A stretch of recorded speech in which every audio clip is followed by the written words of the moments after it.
The blue sky over Earth changed forever on that warm June morning. Strange lights appeared first, then massive ships. They hung in the air like dark clouds, silent and threatening. Commander John Miller stood on the bridge of the U.S. Intrepid, his eyes fixed on the main screen. After 20 years in Earth's defense fleet, he thought he had seen everything. He was wrong. "Sir, we're getting readings from the objects," said Officer Rick Davis, his voice shaking slightly. "They're definitely ships, bigger than anything we've ever built." Miller nodded, keeping his face calm despite the fear in his stomach. "Open all communication channels. Let's try to talk before anything else." On the other side of the ship, Lisa Green worked quickly at her station. As Earth's top expert in alien languages, she had trained for this moment her whole life. Her fingers moved fast over her keyboard, sending out greeting messages in every format scientists had ever imagined. "I'm transmitting basic mathematical sequences, Commander," she said. "If they're intelligent, they should recognize these patterns." Hours passed with no response. Military bases worldwide went on high alert. The internet exploded with rumors and panic. Government leaders gathered in emergency meetings. Then it happened. "Commander, they're responding." Lisa called out, excitement in her voice. The strange symbols flowing across her screen meant nothing to most people, but to her, they were the first words from another world. Lisa worked through the night, building a basic translation system. By morning, she had enough to understand simple messages. "They call themselves the Crozat," she told Miller. "I believe they're asking about our defenses and resources." Miller frowned. That wasn't a good sign. Still, he had his orders. Establish peaceful contact if possible. "Tell them we welcome peaceful exchange of knowledge and culture," he said. The response came quickly. Lisa's face went pale as she read it. "Sir, they say humans are unworthy vermin. They're demanding our immediate surrender." Before Miller could respond, alarms blared throughout the ship. "Multiple energy readings from the alien vessels," shouted Davis. "They're charging weapons." Miller grabbed the ship-wide communication system. "All hands, battle stations. This is not a drill." The sky lit up with energy beams from the Crozat ships. Earth's orbital defense satellites exploded one after another. The International Space Station, with its crew of 16, disappeared in a ball of fire. The Intrepid shook violently as it took evasive action. Two other Earth ships nearby weren't so lucky. They'd burst into flames as alien weapons tore through them. "Get us behind the moon," Miller ordered, "and send emergency code to all Earth forces." On Earth, people watched in horror as strange lights rained down on major cities. New York's tallest buildings crumbled. London's famous landmarks disappeared in clouds of dust. Beijing's streets filled with screams and smoke. The first day of the invasion claimed millions of lives. 6 days later, Miller's damaged ship hid in a crater on the dark side of the moon. Most of Earth's space fleet was destroyed. Only a few ships had escaped. "Status report," Miller said, his voice rough from smoke and exhaustion. "Not good, sir," Davis replied. "The aliens have established bases in 50 major cities. Our militaries are fighting back, but their technology is too advanced. Our weapons barely damage their ships." Lisa looked up from her station, where she continued to study Crozat communications. "They're talking about processing camps," she said quietly, "and resource extraction. Commander, I think they plan to strip our planet of everything valuable, including us." Miller's face hardened as he looked at the blue planet through a viewport. Earth glowed beautifully against the blackness of space, but now alien ships swarmed around it like hungry insects.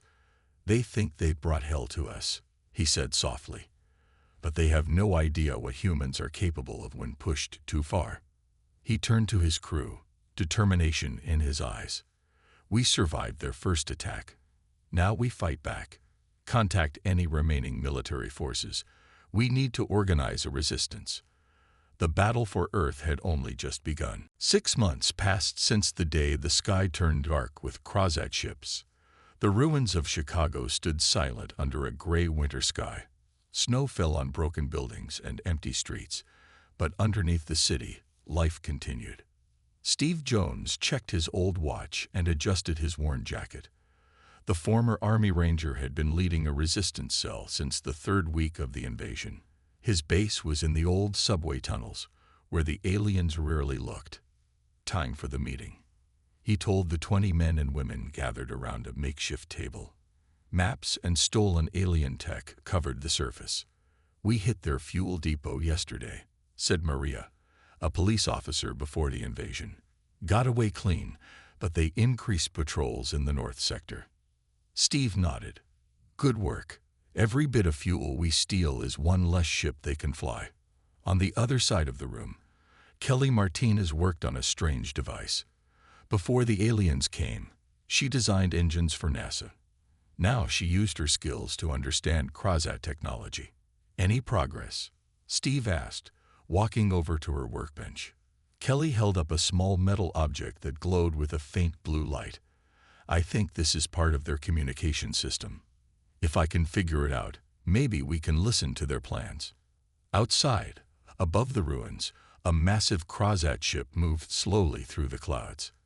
Inside it, Commander Vorthak stood tall, his scaled skin reflecting the lights of the control room.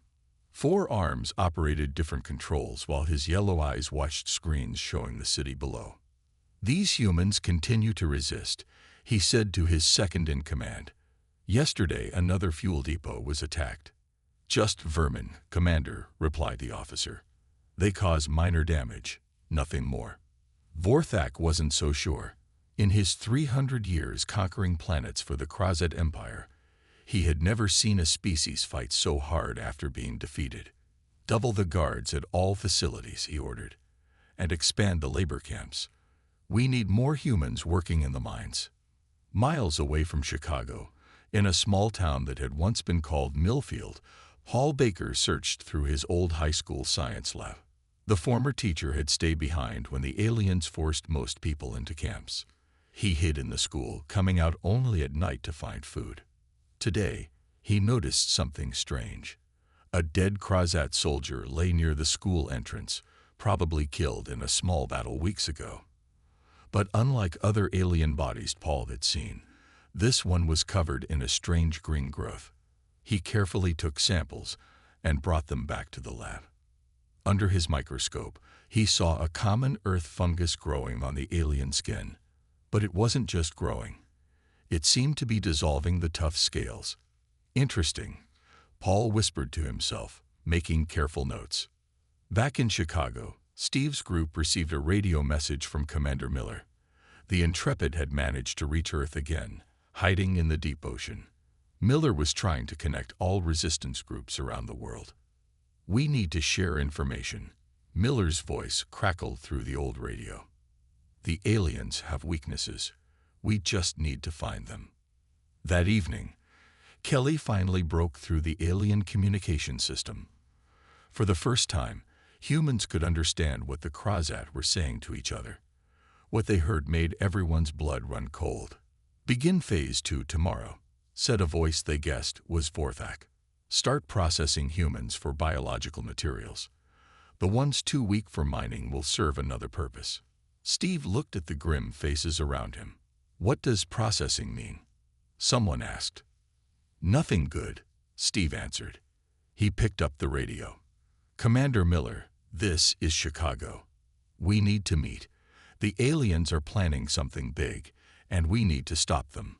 As night fell, trucks filled with captured humans rolled toward the largest Krasat base outside the city. Guards with energy weapons watched emotionless as children cried and adults tried to comfort them. In the shadows beyond the base, Steve and his team watched. Their faces grew harder with each passing truck. "They think this is hell for us," Steve said quietly. "But they haven't seen what humans can do when we have nothing left to lose." 1 year after the invasion, snow fell on the Rocky Mountains. The last organized military base had stopped sending radio messages 3 days ago. Now there was only silence. Amy Parker wiped blood from her hands. The young doctor had been treating wounded fighters non-stop for 20 hours.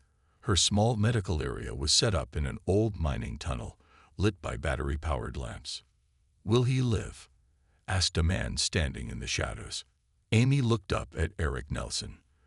The former Navy SEAL had brought in 6 wounded people from his latest mission. "Yes, but he won't fight again," she said. "That arm is too damaged."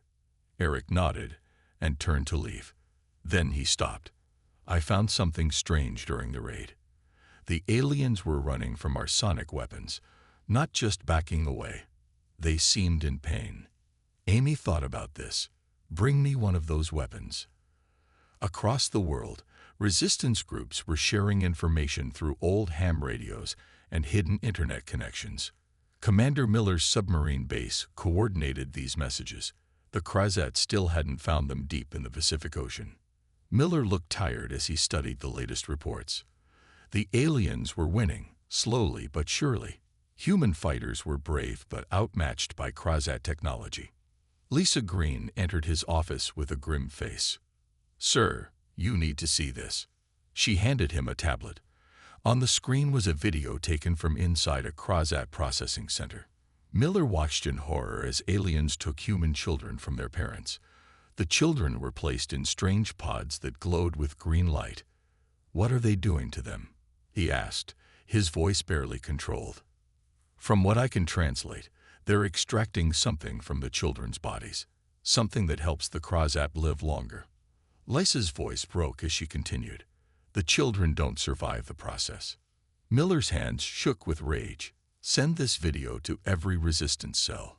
Everyone needs to see what we're fighting." In Chicago, Steve Jones and his team received the video. They watched in silence, their faces growing harder with each second. "We've been fighting to survive," Steve said when it ended. "Maybe that's not enough anymore." Kelly Martinez looked up from her workbench, where alien tech was spread out in pieces. "I've been studying their weapons. I think I can build something using their own technology against them." Steve nodded. "Do it, whatever it takes." In his school laboratory, Paul Baker had made an important discovery. The fungus that killed the Crozat soldier was common in North America. He had grown more of it and tested it on alien materials found in the ruins. "It eats through their breathing systems," he wrote in his journal. "If we could spread it in their air supplies." He carefully packed samples of the fungus and his notes. He needed to get this information to the resistance. At the mountain hideout, Amy Parker connected the sonic weapon to a measuring device.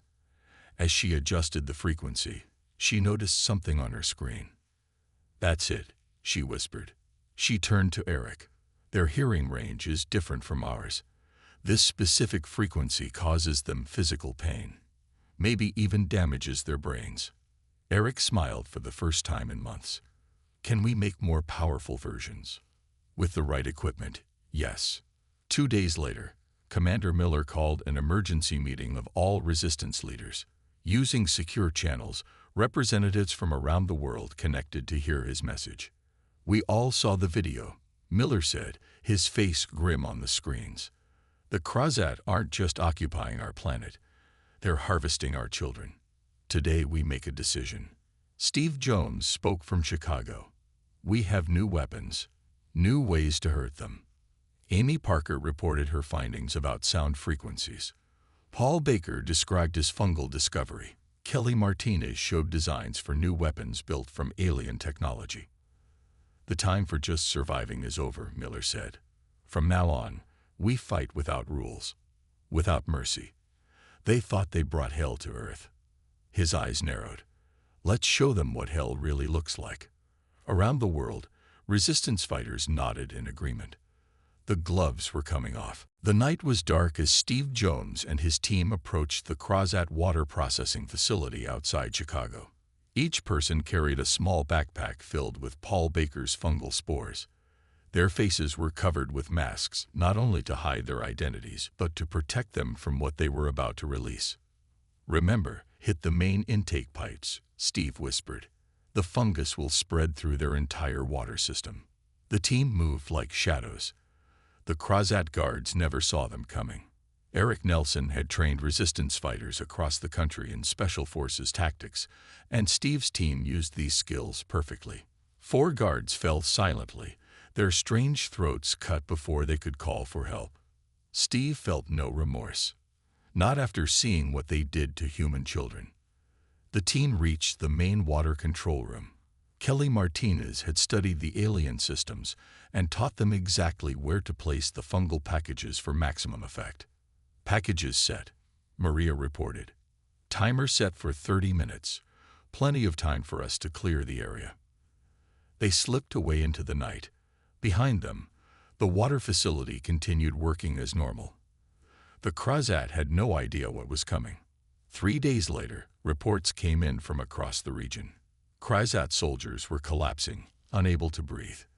Their breathing tubes, which ran along the outside of their necks, were being eaten away by the fungus.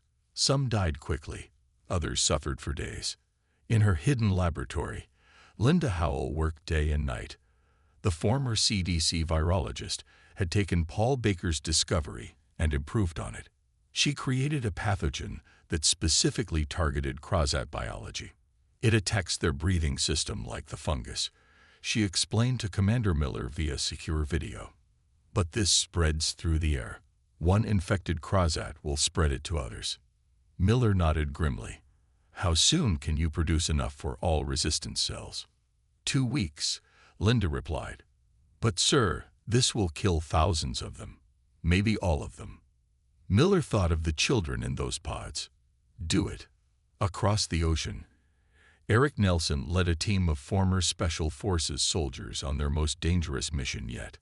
They infiltrated the Krasat regional headquarters in what was once London. Their targets were not buildings or weapons, but the alien leaders themselves. For months, Lisa Green had studied Krasat culture and discovered they had strict hierarchies. Kill the leaders, and the rest would be confused for crucial hours or days. Eric's team moved through air ducts and maintenance tunnels, placing small charges at key points. Then they reached the main command center. Through a vent, Eric could see 5 high-ranking Krasat officials. His team placed Kelly Martinez's newest weapon, a sonic disruptor tuned exactly to the frequency Amy Parker had discovered. When activated, it would target the aliens' sensitive hearing organs. "Fire in the hole," Eric whispered into his radio. Throughout the building, charges exploded. In the confusion, he activated the sonic weapon. The effect was immediate and horrifying. The Krasat leaders clutched their head crests, blue blood leaking from their. A massive ship, 3 times larger than any seen before, entered Earth's atmosphere. Inside stood Grand Marshal Zintar, the most feared military leader in the Krasat Empire. His record was perfect. 17 planetary rebellions crushed, always with brutal efficiency. "This situation is unacceptable," Zintar said, his voice cold as he addressed Vorthak. "The Empire does not tolerate failure." Vorthak bowed low, his 4 arms spread in submission. "The humans use unexpected tactics, Grand Marshal. They discovered weaknesses we didn't know we had." Zintar's yellow eyes narrowed. "Then we will teach them true fear." The new orders went out immediately. No more simple occupation. Now the Krasat would punish humanity. Cities that showed any resistance would be completely destroyed. Denver was the first to go, vaporized by orbital weapons as an example. But the humans didn't surrender. They went deeper underground, became more secretive, and struck harder when they did appear. Steve Jones led a raid on a smaller Krasat outpost, but walked into a trap. Alien soldiers surrounded his team. After a fierce fight, Steve was the only one captured alive. They brought him to a public square in Chicago where thousands of human prisoners were forced to watch. Commander Vorthak himself stood on a platform as guards dragged Steve forward. "This human has killed many Krasat," Vorthak announced. "Now he will suffer for his crimes." The torture lasted hours. The aliens used devices designed to cause maximum pain without allowing unconsciousness. Steve's screams echoed across the square. But he never begged, and he revealed nothing about the resistance. Miles away, Amy Parker received news of the capture. She gathered a small team and prepared her medical supplies. "We're getting him back," she said simply. Eric Nelson joined her with his best fighters. "It's almost certainly a trap," he warned. Amy nodded. "But we don't leave our people behind." Their plan was bold. Linda Howell had created smoke bombs filled with her Krasat pathogen. Under cover of night, the rescue team approached the prison facility where Steve was held after his public torture. They struck during shift change, when guard patterns were disrupted. The pathogen bombs went off first, sending aliens into panicked retreat as they felt their breathing passages begin to close. Amy led the medical team directly to Steve's cell, while Eric's fighters engaged the remaining guards. They found Steve barely alive, his body broken from torture. "We got you," Amy whispered as they carefully moved him to a stretcher.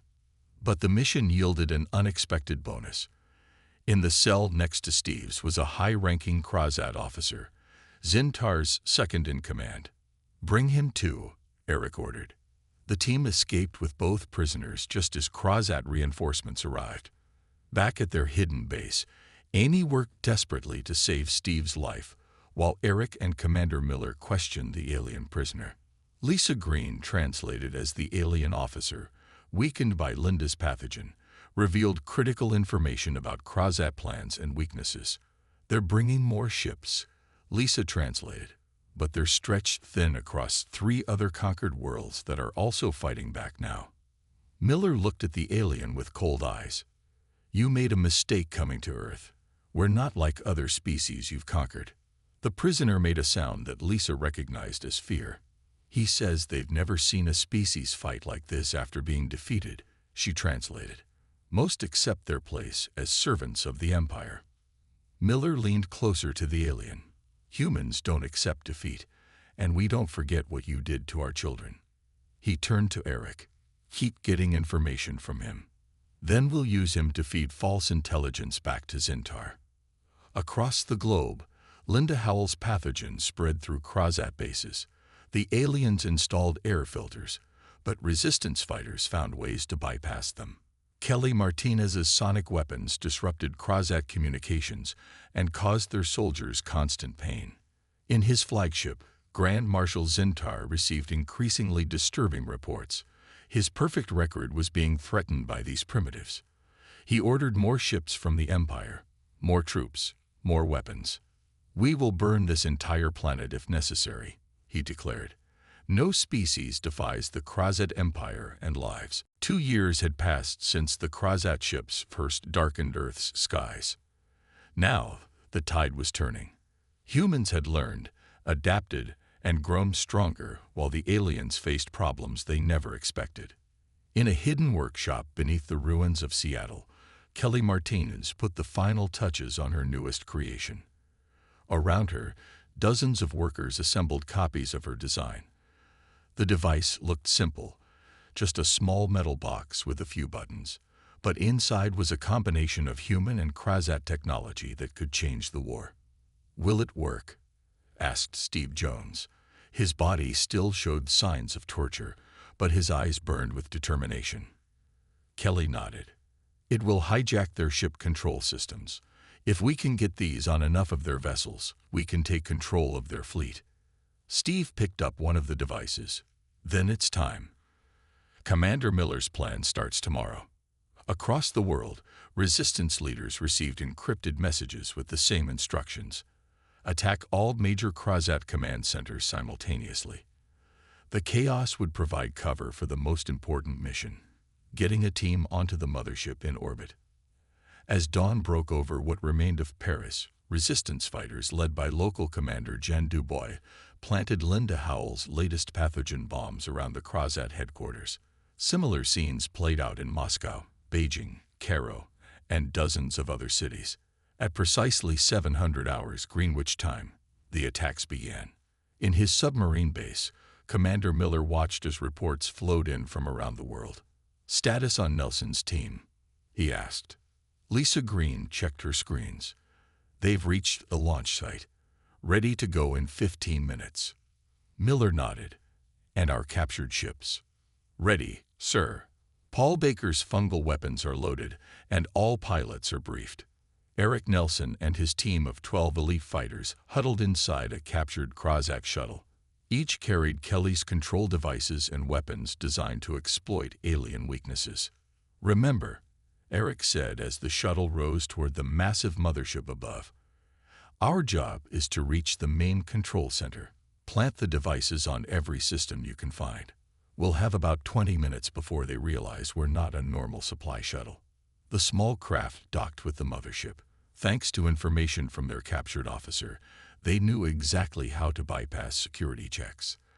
The team split into 3 groups and moved through the massive ship like ghosts.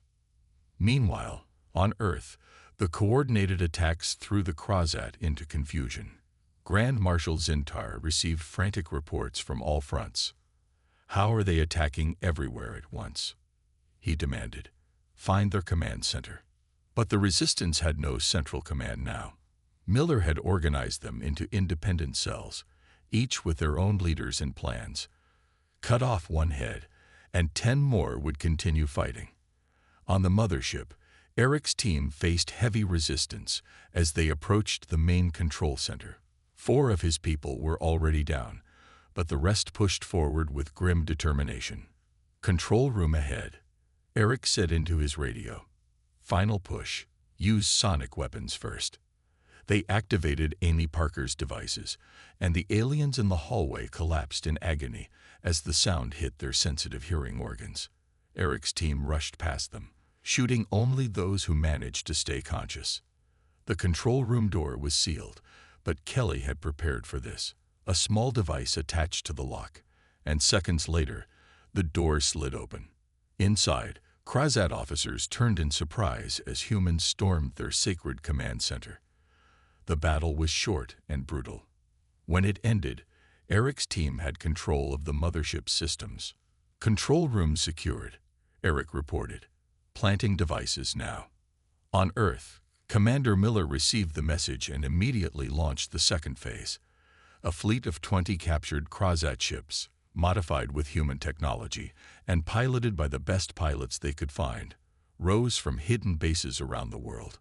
Vorthak watched in horror as his own ships turned against him, firing on Krozat ground bases with deadly accuracy. Worse, the mothership's weapons had suddenly gone silent. "What is happening?" he demanded. His communication officer looked up with fear in his yellow eyes. "Sir, we've lost contact with the Grand Marshal's ship, and our ground forces report being attacked by our own vessels."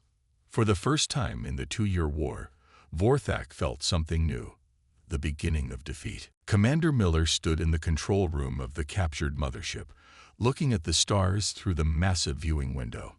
Around him, humans worked at stations designed for 4-armed aliens, operating systems they had learned to control in just months. "Status report," he said to Eric Nelson, who had recovered from wounds received during the capture mission.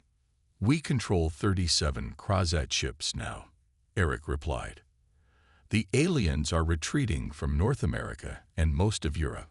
Asia is still heavily occupied, but resistance forces there are making progress." Miller nodded, but his face remained serious. "And the casualty reports?" "Too many to count, sir, but we're winning."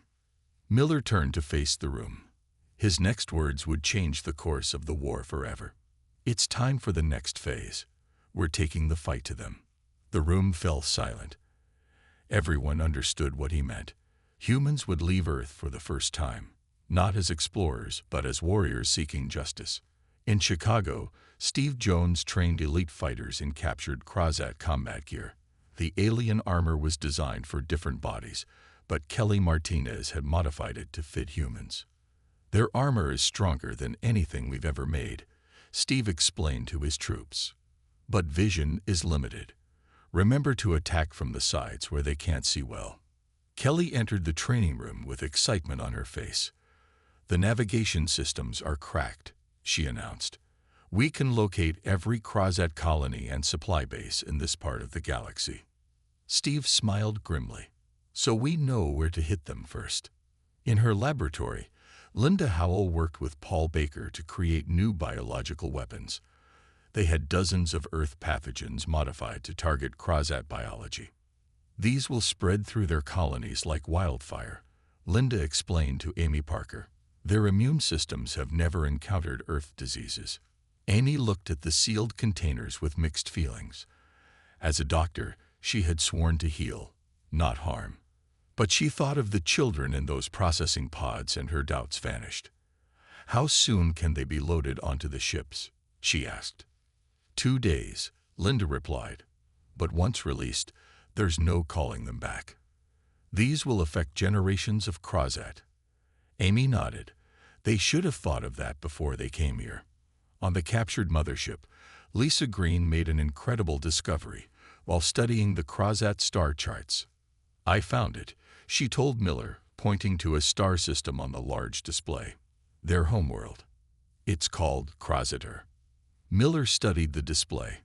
How far? With their faster-than-light drives, about 3 weeks, Lisa said. And sir, according to their records, they've never been attacked at home. Their defenses might not be as strong as we expect. Miller called a meeting of all resistance leaders.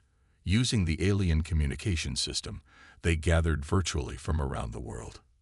We have a choice, Miller said. We can drive them from Earth and hope they never return, or we can ensure they never threaten us again. Steve Jones spoke first. If we let them go, they'll come back stronger. We need to hit them so hard they'll never think of Earth without fear. Amy Parker nodded.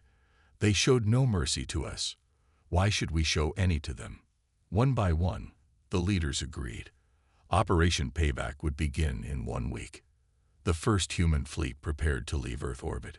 20 Crozat ships, now controlled by humans and loaded with weapons specifically designed to target alien weaknesses.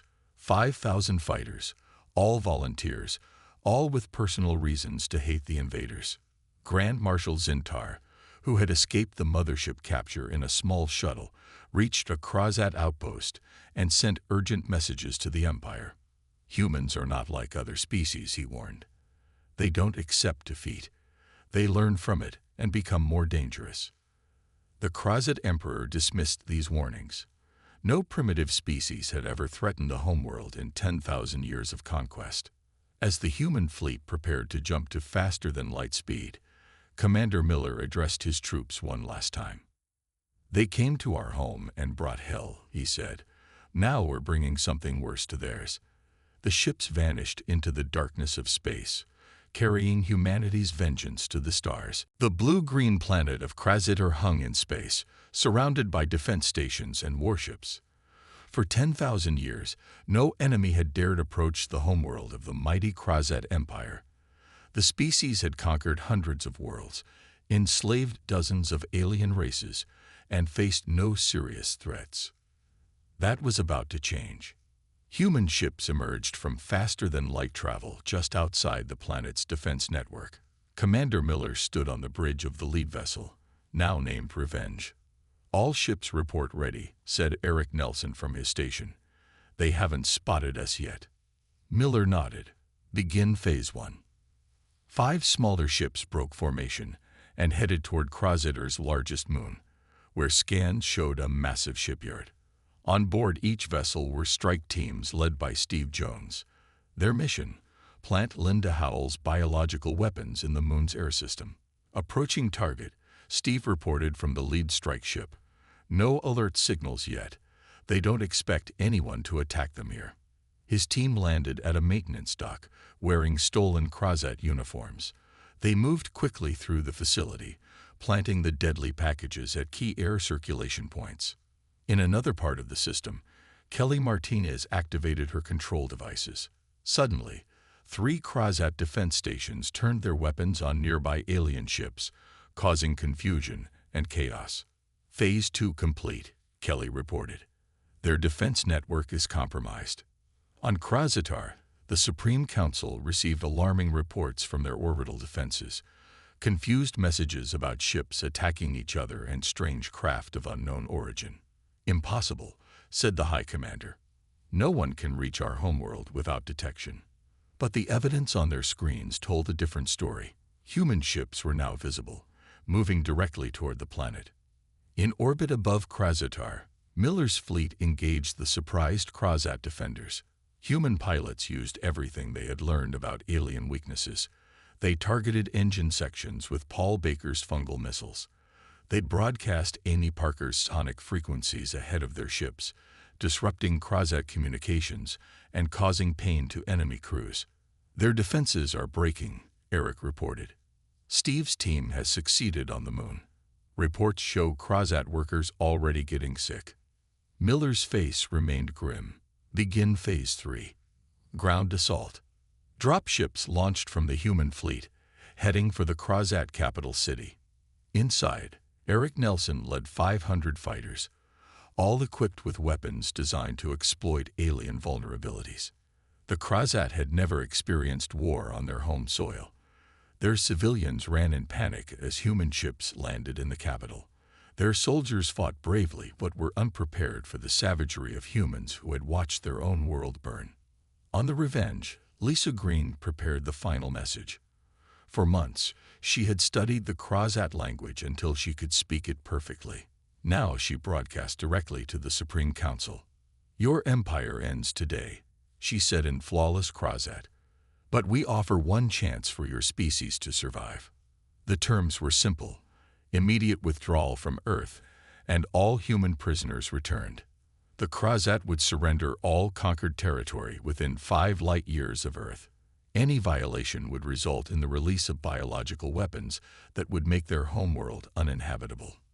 In the capital city, Eric's forces secured the main government building. They faced the Supreme Council, 7 ancient Krazat who had ordered the conquest of countless worlds. "You never should have come to Earth," Eric told them coldly. The High Commander looked at the human with a mixture of hate and fear. "What are you creatures?" he asked. "We have conquered worlds for 10,000 years. No species has ever fought back like this." Eric smiled without warmth. "You attacked the wrong planet." 3 days later, Commander Miller stood on the bridge of the Revenge as the Supreme Council formally surrendered. Human ships began the journey home, leaving behind monitoring stations to ensure the Krazat kept their word. Throughout the galaxy, news spread quickly. The mighty Krazat Empire had been defeated by a species most had never heard of. Warnings were passed between alien civilizations. Avoid the humans. They appear peaceful until threatened. Then they become monsters. On Earth, rebuilding began. Cities rose from ruins. New technology, adapted from Krazat designs, helped heal the planet. A memorial wall listed billions of names, those who hadn't survived to see victory. Commander Miller stood before this wall on the day the last human prisoner returned home. "We paid a terrible price," he said softly. "But we showed them something they'll never forget." "What's that?" asked Lisa Green, standing beside him. Miller looked up at the sky, now clear of enemy ships.